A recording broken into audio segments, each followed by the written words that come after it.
नमस्कार, मैं डॉक्टर राजेश कुमार सिंह, सहायक प्राध्यापक भूगोल, सर्वनारायण सिंह रामकुमार सिंह महाविद्यालय सहरसा। आज के इस वीडियो पोस्ट में मैं पार्ट 2 के छात्रों के लिए विश्व के सांस्कृतिक परिमंडल या प्रदेश विषय वस्तु पर चर्चा करने जा रहा हूं। तो आइए हम लोग इस विषय वस्तु को समझें। सांस्कृतिक परिमंडल से तात्पर्य उस भौगोलिक प्रदेश से है जिसमें सांस्कृतिक समरूपता पाई जाती है। एक सांस्कृतिक परिमंडल दूसरे सांस्कृतिक परिमंडल से विशिष्ट गुणों एवं लक्षणों द्वारा पृथक होता है। हम इस पोस्ट में मानव भूगोल में संदर्भ के अंतर्गत विश्व के सांस्कृतिक परिमंडल या प्रदेश को समझने का प्रयास करेंगे। कहने का तात्पर्य यह है कि सांस्कृतिक परिमंडल से जो हमारा तात्पर्य है उस भौगोलिक प्रदेश से है जिसमें सांस्कृतिक समरूपता पाई जाती है। और ये जो सांस्कृतिक समरूपता है उसके आधार पर एक सांस्कृतिक परिमंडल जो होता है वो दूसरे सांस्कृतिक परिमंडल से विशिष्ट गुणों एवं लक्षणों के आधार पर सर्वथा पृथक होता है, यानी अलग होता है। तो आइए हम लोग इसको विस्तृत रूप से समझते हैं। सांस्कृतिक परिमंडल से तात्पर्य उस भौगोलिक प्रदेश से है जिसमें सांस्कृतिक समरूपता पाई जाती है। चूंकि किसी भी प्रदेश के संस्कृति के निर्धारण में कई कारकों के अंतरक्रिया का प्रभाव होता है, इसीलिए एक सांस्कृतिक परिमंडल दूसरे सांस्कृतिक परिमंडल से विशिष्ट गुणों एवं लक्षणों द्वारा पृथक होती है।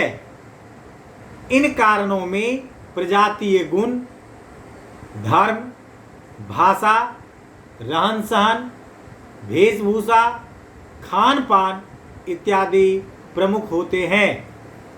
सर्वप्रथम सांस्कृतिक परिमंडल का निर्धारण एवं वर्गीकरण करने का प्रयास टोनेवी महोदय ने किया था, परंतु ऐतिहासिक तत्वों को सांस्कृतिक प्रदेश के निर्धारण का आधार बनाने के कारण इस वर्गीकरण को मान्यता प्राप्त नहीं हो सकी तथा यह आलोचना का कारण भी बना। कहने का तात्पर्य है कि टेनेसी महोदय ने सर्वप्रथम विश्व के सांस्कृतिक परिमंडल का निर्धारण और वर्गीकरण करने का प्रयास किया था और उन्होंने अपने इस प्रयास में ऐतिहासिक तत्वों को जो है सो सांस्कृतिक परिमंडल के निर्धारण का मुख्य आधार बनाया था। इसके कारण जो है सो इनके इस वर्गीकरण को विश्व स्तर पर मान्यता नहीं मिली और लोगों ने इसकी जो है सो काफ़ी आलोचना की। इस दिशा में सर्व प्रमुख कार्य ब्रोक महोदय द्वारा किया गया। इन्होंने विश्व को 4 बड़े और 2 छोटे सांस्कृतिक परिमंडल में विभाजित किया।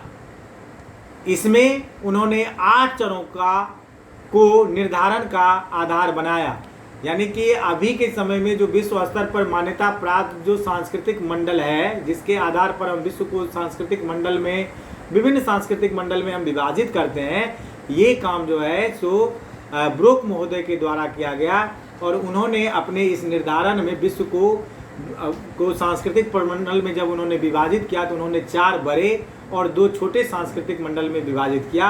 और इनके विभाजन का जो आधार था वो जो था उन्होंने मुख्य 8 चरों को इसमें सम्मिलित किया। वो 8 चर निम्नलिखित हैं। पहला प्रजातीय गुण, दूसरा धर्म, तीसरा भाषा, चौथा आर्थिक एकीकरण, 5वां लोक संस्कृति, 6ठा वेशभूषा, 7वां कट्टरवादी रूढ़िवादी प्रवृत्ति और 8वां वैज्ञानिक कारण। ब्रोक महोदय ने उपरोक्त कारकों में सर्वाधिक प्रमुख कारक धर्म को माना है, क्योंकि धर्म का प्रभाव संस्कृति के प्रत्येक तत्व पर प्रत्यक्ष या अप्रत्यक्ष रूप से पड़ता है। पुनः ब्रोक महोदय ने भौगोलिक कारकों को भी सांस्कृतिक प्रदेश के निर्धारण में प्रमुखता दिया। इस कारण इस वर्गीकरण को मान्यता प्राप्त हुआ। कहने का तात्पर्य है कि ब्रूक महोदय ने जो अपना वर्गीकरण किया, उस वर्गीकरण में उन्होंने मुख्य आधार जो है सो सांस्कृतिक परिमंडल के वर्गीकरण में उन्होंने सबसे मुख्य आधार जो है सो वो धर्म को माना। क्योंकि ऐसा उन्होंने इसलिए किया कि धर्म जो होता है उस पर संस्कृति के प्रत्येक तत्व का प्रत्यक्ष या अप्रत्यक्ष रूप से जो है सो प्रभाव पड़ता है। इसीलिए उन्होंने धर्म को जो है सो प्रमुख आधार माना। और पुनः उन्होंने जो है सो धर्म के बाद उन्होंने जो है सो भौगोलिक कारक को भी जो है सो अपने वर्गीकरण में जो है सो के निर्धारण में उन्होंने प्रमुखता दिया। और यही कारण है कि इनका ये जो वर्गीकरण है वो विश्व स्तर पर मान्यता प्राप्त हुआ और इसकी काफ़ी सराहना की गई। ब्रूक महोदय के वर्गीकरण के अनुसार 4 प्रमुख और 2 छोटे सांस्कृतिक प्रदेश निम्नलिखित हैं। बृहद सांस्कृतिक प्रदेश, जो 4 बड़े हैं उसको हम लोग बृहद सांस्कृतिक प्रदेश कहेंगे। और उस बृहद सांस्कृतिक प्रदेश में जो 4 वर्गों में उन्होंने जो बांटा वो वर्ग निम्नलिखित हैं। पहला ईसाई सांस्कृतिक प्रदेश, दूसरा इस्लामिक सांस्कृतिक प्रदेश, तीसरा इंडिक सांस्कृतिक प्रदेश और चौथा पूर्वी एशियाई सांस्कृतिक प्रदेश। फिर उन्होंने जो है सो लघु सांस्कृतिक प्रदेश में जो है सो को उन्होंने 2 वर्गों में जो बांटा, वो लघु सांस्कृतिक प्रदेश के अंतर्गत जो 2 वर्ग हैं वो निम्नलिखित हैं। पहला दक्षिण पूर्वी एशियाई सांस्कृतिक प्रदेश और दूसरा मेसो अफ्रीकन सांस्कृतिक प्रदेश। तो आइए हम लोग अब सबसे पहले बृहद सांस्कृतिक प्रदेश को समझने का प्रयास करते हैं। जैसा कि मैंने अभी बोला कि बृहद सांस्कृतिक प्रदेश को ब्रूक महोदय ने जो है सो 4 वर्गों में रखा था। उसका पहला जो वर्ग है वो है ईसाई सांस्कृतिक प्रदेश। तो हम लोग सबसे पहले अब ईसाई सांस्कृतिक प्रदेश को समझने का प्रयास करेंगे। ईसाई सांस्कृतिक प्रदेश ईसाई धर्मावलंबियों द्वारा विकसित सांस्कृतिक प्रदेश है और इनका विश्वव्यापी प्रभाव है। वर्तमान में यह सर्वाधिक विकसित सांस्कृतिक प्रदेश है और प्रत्येक क्षेत्र में इसका विकास हुआ है। हालांकि विभिन्न क्षेत्रों की भौगोलिक विशेषताओं के कारण इसे उप सांस्कृतिक प्रदेश में भी विभाजित किया जाता है। पश्चिमी यूरोपीय संस्कृति में जो अब हम बात कर रहे हैं कि वो जो सांस्कृतिक प्रदेश है उसमें जो है सो ईसाई सांस्कृतिक प्रदेश को जो है सो हम कई उप सांस्कृतिक प्रदेश में विभाजित करते हैं। तो उसमें पहला जो है वो है पश्चिमी यूरोपीय संस्कृति। तो पश्चिमी यूरोपीय संस्कृति में प्रोटेस्टेंट समुदाय के कारण आधुनिक प्रगतिशील विचारों को अपनाया गया। फलस्वरूप उच्च तकनीकी स्तर, औद्योगिकीकरण, नगरीकरण यहाँ पाया जाता है। उच्च सामाजिक स्तर के अंतर्गत कुल साक्षरता, स्त्रियों को उच्च साक्षरता, खुले समाज जैसे तत्व विकसित हुए हैं। लेकिन साथ ही भौतिकवादी संस्कृति के कारण निजी जीवन को प्रमुखता, विवाह और परिवार जैसी संस्थाओं का कमजोर होना जैसी समस्याएं उत्पन्न हुई हैं।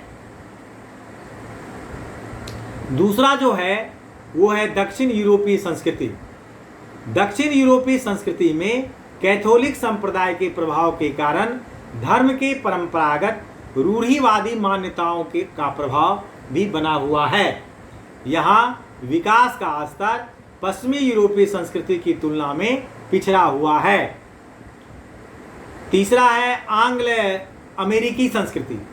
आंग्ल अमेरिकी संस्कृति में यूएसए एवं कनाडा आते हैं। यहाँ पश्चिमी यूरोपीय जनसंख्या ही प्रवासित हुई है, इसलिए तीव्र औद्योगिकीकरण, सामाजिक और आर्थिक विकास का स्तर पश्चिमी यूरोप के ही समान है।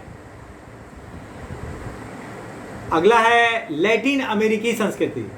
लैटिन अमेरिकी संस्कृति मैक्सिको के दक्षिण चिली तक पाई जाती है। यहाँ दक्षिणी यूरोप, मुख्यतः स्पेन और पुर्तगाल से जनसंख्या प्रवासित हुई है। अतः यहाँ कैथोलिक संप्रदाय का प्रभाव व्यापक रूप से है। यह प्रदेश विकासशील अवस्था में है और आर्थिक सामाजिक विकास का स्तर कम विकसित है। अगला है पूर्वी यूरोपीय संस्कृति। पूर्वी यूरोपीय सांस्कृतिक प्रदेश में सोवियत संघ के नेतृत्व में साम्यवादी सामाजिक और आर्थिक व्यवस्था का विकास हुआ। यहाँ कृषि क्षेत्र में कोल खोज और सोव खोज जैसी कृषि संस्कृतियाँ विकसित हुई। यहाँ भी कैथोलिक संप्रदाय का प्रभाव रहा, लेकिन 1980 के दशक के अंत तक प्रगतिशील विचार वाले प्रक्रियावादी आंदोलन ने इसे वर्तमान में पश्चिम यूरोपीय संस्कृति के करीब पहुंचा दिया है और नवीन आर्थिक नीतियां अपनाई जा रही है। अगला है दक्षिण अफ्रीका और अफ्रीकी उच्च भूमि संस्कृति। दक्षिण अफ्रीका में भूमध्य सागरीय जलवायु के क्षेत्र एवं मध्य अफ्रीका के उच्च भूमि के बागानी फसलों के क्षेत्र में ईसाई धर्मावलंबियों का बसाव है। अगला है ओसेनिया संस्कृति। ओसेनिया के क्षेत्र में भी पश्चिमी यूरोपीय देशों से ही जनसंख्या आदिवासित हुई है और यहाँ विकास का स्तर तीव्र है। हालांकि दक्षिण अफ्रीकी और ओसनियाई देशों में भौगोलिक परिस्थितियों के अनुरूप सीमित रूप में परिवर्तन हुआ है। तो इस तरह से अभी हम लोगों ने देखा कि ईसाई संस्कृति का जो प्रदेश है वो क्या है और उसके जो उप प्रदेश में जो विभाजित किया गया उसको हम लोगों ने अभी समझा। अब आइए जो दूसरा बृहद सांस्कृतिक परिमंडल के अंतर्गत जो दूसरा क्षेत्र है, दूसरा जो परिमंडल या प्रदेश आता है वो है इस्लामिक सांस्कृतिक प्रदेश। तो अब हम लोग इस्लामिक सांस्कृतिक प्रदेश को समझने का प्रयास करेंगे। यह इस्लाम धर्म के धर्मावलंबियों का प्रदेश है। इसमें मध्य पूर्व के देश मुख्यतः आते हैं। इसका विस्तार दक्षिण पश्चिम में मोरक्को से उत्तर पूर्व में अफगानिस्तान तक तथा पूर्व में बलूचिस्तान से पश्चिम में तुर्की तक है। इसे अरब सांस्कृतिक प्रदेश भी कहते हैं। इस प्रदेश पर धर्म का सर्वाधिक प्रभाव है, जिसका संबंध भौगोलिक परिस्थिति और इस प्रदेश की कठिन जीवन से है। 5 बार मक्का की दिशा में नमाज अदा करने की प्रथा के समय और दिशा का निर्धारण होता है। पुनः मांसाहार का धर्म में मान्यता मिलने के कारण कृषि क्षेत्रों में कमी है, लेकिन साथ ही इस्लाम के व्यापक प्रभाव के कारण धार्मिक कट्टरवादिता और रूढ़िवादिता की प्रवृत्ति भी पाई जाती है। वर्तमान में तेल उत्पादन के कारण आर्थिक दृष्टि से यह प्रदेश विकसित हो चुका है और आधुनिक जीवन शैली को अपनाया जा रहा है, लेकिन सामाजिक पिछड़ेपन की स्थिति बनी हुई है। बृहद सांस्कृतिक प्रदेश के अंतर्गत जो तीसरा वर्गीकरण उन्होंने किया था वो तीसरा है इंडिक सांस्कृतिक प्रदेश। आइए अब हम लोग इंडिक सांस्कृतिक प्रदेश को समझें। इंडिक सांस्कृतिक प्रदेश मुख्यतः भारत में विकसित है, जो पश्चिम में सिंधु नदी के पूर्व में नंगा पर्वत और दक्षिण में हिंद महासागर द्वारा निर्धारित होता है। यहाँ विभिन्न धर्म के लोग सम्मिलित रूप से निवास करते हैं। यहाँ विश्व में के सर्वाधिक हिंदू, मुस्लिम, सिख, पारसी, जैन जनसंख्या पाई जाती है। अतः इस सांस्कृतिक प्रदेश पर किसी एक धर्म का प्रभाव नहीं है, लेकिन वैदिक संस्कृति एवं परंपरा का प्रभाव बना हुआ है। इस प्रदेश को बहुवादी सांस्कृतिक प्रदेश कहा जा सकता है। यहाँ धर्म की तुलना में प्राकृतिक कारकों का विशेष प्रभाव है। मानसूनी कृषि सांस्कृतिक एकता के प्रमुख कारक हैं। ब्रोक ने इसे बैलगाड़ी की संस्कृति, ग्रामीण संस्कृति एवं कृषि संस्कृति कहा है। इसे विविधता में एकता वाली संस्कृति भी कहा जाता है, क्योंकि धार्मिक, भौगोलिकता, भाषाई विविधता होने के बावजूद एकता के तत्व यहाँ पाए जाते हैं। अब आइए बृहद सांस्कृतिक प्रदेश के अंतर्गत जो चौथा वर्गीकरण है वो है पूर्वी एशियाई सांस्कृतिक प्रदेश। अब हम लोग पूर्वी एशियाई सांस्कृतिक प्रदेश को समझने का प्रयास करें। इसका विस्तार चीन, मंगोलिया, उत्तर एवं दक्षिण कोरिया, जापान, ताइवान में है। यहाँ मंगोलायड प्रजाति के लोग निवास करते हैं और बौद्ध धर्म की प्रमुखता है। चीन जैसे देश में वर्तमान में धार्मिक प्रभाव में कमी आई है और बौद्ध धर्म के आधुनिक रूप को स्वीकार किया गया है, अर्थात बौद्ध धर्म की मान्यताओं का वैज्ञानिकीकरण हुआ है, अतः विकास की गति तीव्र हुई है। यहाँ जापान, दक्षिण कोरिया में औद्योगिक और महानगरीय संस्कृति का विकास हुआ है। जापान में विकसित देशों की तरह तीव्र नगरीय विकास हुआ है। सामाजिक विकास भी विकसित देशों की तरह है। अब आइए हम लोग ब्रुक महोदय ने जो लघु सांस्कृतिक प्रदेश में जो विश्व को बांटा, तो उन लघु सांस्कृतिक प्रदेश को उन्होंने दो वर्गों में बांटा, जैसे कि पूर्व में भी मैंने आपको बताया। तो लघु सांस्कृतिक प्रदेश के अंतर्गत जो पहला वर्गीकरण है वो पहला है दक्षिण पूर्वी एशियाई सांस्कृतिक प्रदेश। तो अब हम लोग दक्षिण पूर्वी एशियाई सांस्कृतिक प्रदेश को समझते हैं। दक्षिण पूर्वी एशियाई देशों में मिश्रित सांस्कृतिक प्रदेश का विकास हुआ है। यहाँ विभिन्न क्षेत्रों में विभिन्न धर्मों की बहुलता है, जैसे बाली द्वीप पर हिंदुओं की, फिलीपींस में ईसाई, कंबोडिया एवं लाओस में बौद्ध धर्म की, इंडोनेशिया एवं मलेशिया में इस्लाम धर्म की बहुलता है। चूँकि द्वीपीय स्थिति होने के कारण यहाँ के विभिन्न द्वीप के लोग आपस में ही अंतराकर्षित हुए, अतः मिश्रित संस्कृति का विकास हुआ, जहाँ सभी धर्म के लोग अधिवासित थे। यही सिंगापुर एवं हांगकांग में नगरीय और औद्योगिक संस्कृति विकसित हुई है। दूसरा जो लघु सांस्कृतिक प्रदेश के अंतर्गत जो दूसरा वर्गीकरण है उसको हम लोग मेसो अफ्रीकन सांस्कृतिक प्रदेश कहते हैं। तो आइए हम लोग मेसो अफ्रीकन सांस्कृतिक प्रदेश को समझने का प्रयास करें। मेसो अफ्रीकन सांस्कृतिक प्रदेश जनजातीय लोगों की सांस्कृतिक प्रदेश है और मुख्यतः अफ्रीकी जनजातियों को इसमें सम्मिलित किया जाता है। अन्य क्षेत्रों के भी जनजातीय प्रदेश इसी सांस्कृतिक प्रदेश के अंग हैं, लेकिन विकसित जनजातियों को जिनका अंतर आकर्षण बाहरी लोगों से पूर्णतः पृथक हो चुका है, जैसे यूएसए का रेड इंडियन, साइबेरिया का युगाधीर, मध्य एशिया का कजाक जैसे जनजातियों को इसमें सम्मिलित नहीं किया जाता है। वर्तमान में इस प्रदेश की जनजातियों में भी परिवर्तन की प्रक्रिया प्रारंभ हो चुकी है। स्पष्ट है कि विश्व को विभिन्न सांस्कृतिक परिमंडल में कई कारकों की अंतःक्रिया के आधार पर विभाजित किया गया है। इस तरह इस पोस्ट में आज आपने मानव भूगोल में संदर्भ के अंतर्गत विश्व के सांस्कृतिक परिमंडल या प्रदेश विषय वस्तु को पढ़ा।